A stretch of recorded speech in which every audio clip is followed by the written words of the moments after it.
ಸಹ ಬೀದಿಗೆ ಬಂದು ಕುಳಿತುಕೊಳ್ಳಕ್ಕೆ ಕಾರಣ ಈ ಜಿಲ್ಲಾಧಿಕಾರಿಗಳು. ಇಷ್ಟು ದಿನ ಶಾಂತಿಯುತವಾಗಿದ್ದಂತ ರಾಮನಗರ ಜಿಲ್ಲೆನ ಇವತ್ತು ಹೋರಾಟಗಾರನ ಹತ್ತಿಕ್ಕಕ್ಕೋಸ್ಕರ ಬಂದು ಕೇವಲ ಇನ್ನೂ ಒಂದು ತಿಂಗಳಾಗಿಲ್ಲ ಈ ಪುಣ್ಯಾತ್ಮ ಮಹಾನುಭಾವ ಆಗ್ಲೇ ಹೋರಾಟಗಾರನ ಈ ಜಿಲ್ಲಾಧಿಕಾರಿ ಕಚೇರಿ ಒಳಗಡೆ ಪ್ರವೇಶ ಇಲ್ಲ ಅಂತ ಗೇಟ್ಗೆ ಬೋರ್ಡ್ ಹಾಕಿದ್ದಾರೆ. ಇವ್ರಿಗೆ ಏನಾದ್ರು ನಾಚಿಕೆ ಮಾಡೋ ಮರ್ಯಾದೆ ಇದ್ರೆ, ಇವರು ದಕ್ಷ ಆಡಳಿತಗಾರರಾಗಿದ್ರೆ, ಇವರು ಒಳ್ಳೆ ಅಧಿಕಾರಿ ಆಗಿದ್ರೆ, ರೈತರ ಕಷ್ಟ ಅವರ ಬಳಿ ರೈತರು ಹಳ್ಳಿ ಹಳ್ಳಿಗೆ ಹೋಗಿ ನಿಮ್ ಕಷ್ಟ ಏನು, ಇಷ್ಟು ದಿನ ಇದ್ದಂತ ಜಿಲ್ಲಾಧಿಕಾರಿಗಳು ಯಾವ ಕೆಲಸ ಮಾಡಿಲ್ಲ, ಆ ಕೆಲಸ ನಾನು ಮಾಡ್ಕೊಡ್ತೀನಿ ಅಂತ ಅನ್ಬಿಟ್ಟು ಹೇಳ್ಬೇಕಾಯ್ತು.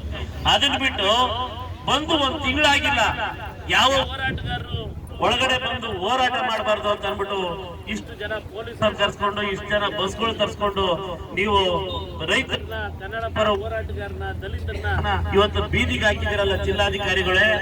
ನೀವು ಹೊಟ್ಟೆಗೆ ನಿಜವಾಗ್ಲೂ ಅನ್ನನೇ ತಿನ್ನೋ ಹೋಗಿದ್ರೆ ಇವತ್ತು ಈ ರೈತರು ಇಷ್ಟೊಂದು ಜನ ಬಿಸಿಲಲ್ಲಿ ಕೂತಿದಾರಲ್ಲ, ನಿಮಗೆ ಒಂಚೂರು ಕಲಿಕರ ಅನ್ನೋದು, ಮನುಷ್ಯತ್ವ ಅನ್ನೋದು ಇರ್ತಾ ಇರ್ಲಿಲ್ವಾ? ನಿಜವಾಗ್ಲೂ ನೀವು ಹೊಟ್ಟೆಗೆ ಅನ್ನ ತಿನ್ನೋರಲ್ಲ ಅಂತ ನಾವು ನೇರವಾಗಿ ಅವರಿಗೆ ಜಿಲ್ಲಾಧಿಕಾರಿಗಳಿಗೆ ಹೇಳಲಿಕ್ಕೆ ಬಯಸ್ತೀನಿ. ಬೆಳಿಗ್ಗೆಯಿಂದ ಬಿಸಿಲಲ್ಲಿ ಹೊಡಿಕೊಂಡು ರೈತರು ಇವತ್ತು ಪ್ರತಿಯೊಬ್ಬ ಮನೆಯಲ್ಲೂ ಸಹ ರೈತರು ಬೆಳೆದಂತ ಧಾನ್ಯಗಳನ್ನ ನೀವು ಊಟ ಮಾಡಿ ಕಣ್ಣಿಗೆ ಒತ್ಕೊಂಡು ಊಟ ಮಾಡುವಂತ ಈ ಸಂದರ್ಭದಲ್ಲಿ ನೀವು ಇವತ್ತು ಈ ರೈತ ಮಹಿಳೆಯರನ್ನ, ರೈತರನ್ನೆಲ್ಲಾರು ಬೀದಿ ಇಡೋ ತರ ಮಾಡಿದಿರಲ್ಲ. ಆಯ್ತು, ಇಷ್ಟೊತ್ತಾಯ್ತಲ್ಲ ಬಂದು ನಾವೆಲ್ಲ ಹೋರಾಟಕ್ಕೆ, ಏನು ನಿಮ್ ಕಷ್ಟ ಅಂತ ಬಂದು ಗೇಟ್ ಅಲ್ಲಿ ನಿಂತ್ಕೊಂಡು ಅಟ್ಲೀಸ್ಟ್ ಕೇಳಬಹುದು ಇಲ್ಲ ಅಂತಂದ್ರೆ ಇವರು ಜಿಲ್ಲಾಧಿಕಾರಿ ಆಗಕ್ಕೆ ಯೋಗ್ಯರ? ಇವರು ಯೋಗ್ಯರಾಗಿದ್ದಾರೆ? ಇವರು ಓದ್ ಕಡೆ ಎಲ್ಲ ಇದೇ ಕೆಲಸ ಮಾಡ್ಕೊಂಡ್ ಬಂದಿದ್ದಾರೆ ಅಂತ ಇಷ್ಟೊತ್ತು ನಮ್ಮ ಕರ್ನಾಟಕ ರೈತ ಸಂಘ ರಾಜ್ಯಾಧ್ಯಕ್ಷರು ನಾಗೇಂದ್ರಣ್ಣ ಹೇಳ್ತಾ ಇದ್ರು. ನಿಜವಾಗ್ಲೂ ಇವರಿಗೆ ಇನ್ನೂ ಕಾಲಾವಕಾಶ ಇದೆ.